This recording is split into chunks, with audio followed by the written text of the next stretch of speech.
साईं बाबा व्रत कथा। एक बार की बात है, कोकिला नाम की एक महिला अपने पति महेश भाई के साथ गुजरात के एक शहर में रहती थी।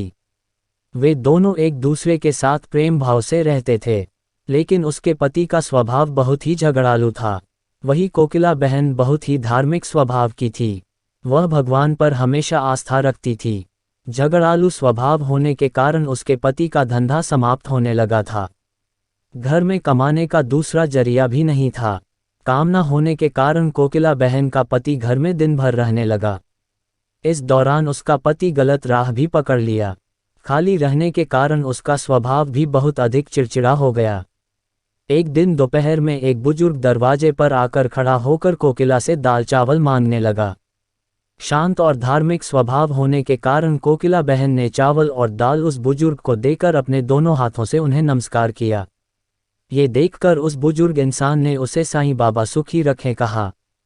ये सुनकर कोकिला बहन कही, बाबा सुखी रहना मेरे किस्मत में शायद नहीं है। इसके बाद वह अपनी सारे दुख दर्द उस बुजुर्ग आदमी को बताने लगी। ये सुनकर उस बुजुर्ग आदमी ने कोकिला को साईं बाबा का व्रत रखने को कहा।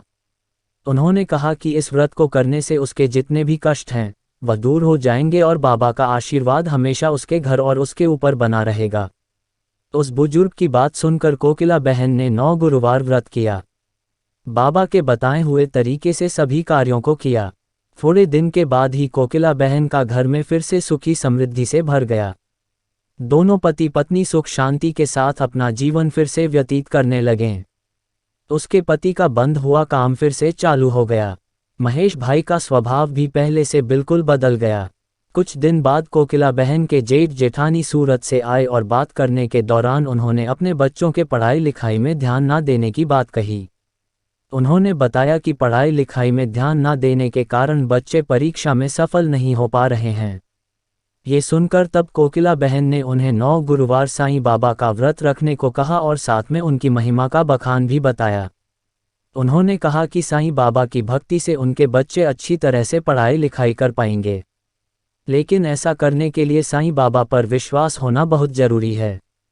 ये सुनकर कोकिला बहन की जेठानी, जेठ और उनके बच्चे ने भी साईं बाबा का व्रत करना शुरू कर दिया। कुछ दिन बाद सूरत से उनकी जेठानी का खबर आया कि उनके बच्चे बहुत अच्छी तरह से पढ़ाई लिखाई करने लगे हैं।